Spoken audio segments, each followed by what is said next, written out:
Hi, I'm Slim with the Runner's Mechanic Physical Therapy Clinic, and today I wanted to show you a more advanced standing glute progression exercise series.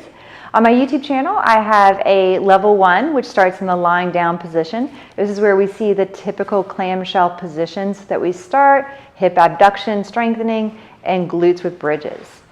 If you feel like you've progressed in those level 1 exercises, or you're looking for more of a functional challenge, this is a great time to start. We're going to use a very thin pull-up assist band today. So pull-up assist bands are mobility bands. You can find these on Amazon, and they come in different widths. You're going to want to order the smallest or the most narrow width band. That'll allow enough pliability to do the exercises. You can either use a heavy object, like here we'll use a treadmill, or if you get a little door loop, you can fasten the band in this door loop. And that way you can just close this loop in the door and then fasten your band around the loop here if you don't have something heavy like a treadmill. So you just take your band and you loop it, and usually I loop this around knee height, okay? We're going to keep turning the body to challenge different parts of the glute, so we can do this in a series. I usually start with 30-second bouts with each exercise, working up to 3 sets with each exercise.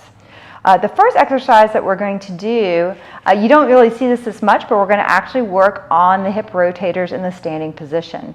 The nice thing about the standing position is it's much more functional for running movement. And then also, believe it or not, it's actually the standing leg that's going to get most of the work. The moving leg, the leg that has the band on it, is going to create a perturbation so that for every action there's an opposite and equal reaction. So if one leg is moving into rotation, the leg that is standing on the ground has to resist it. So for the standing clamshell, you're going to take the band and you're going to put it around the bottom of the thigh, just above the knee.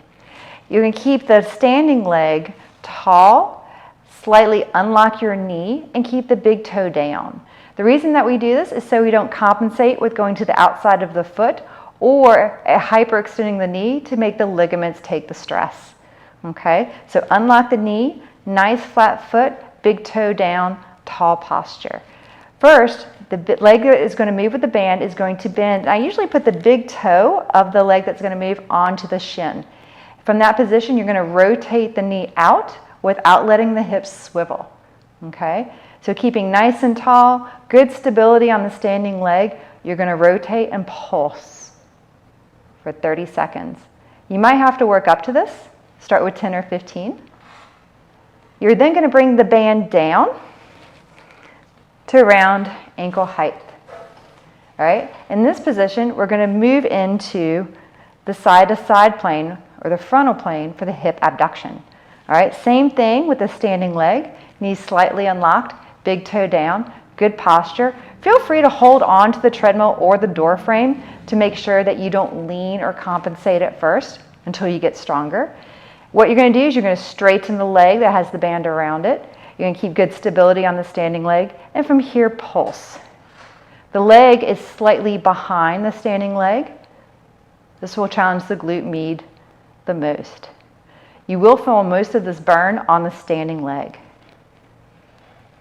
And then lastly, you can take the band, loop it around the arch of the foot, of the moving leg, hold onto the door frame or the treadmill, pull your navel in, and flex slightly so that your low back is relaxed. In this position, you can do hip extension. Make sure to keep the standing leg, again, the knees slightly flexed, the belly button in, and all the motion is coming from the hip.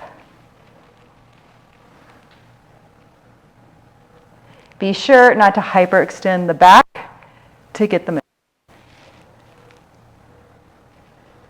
Great. So I hope you like this series. If you have any questions about it, feel free to contact me. Website is www.therunnersmechanic.com. My email and phone number are on there. Have a great day.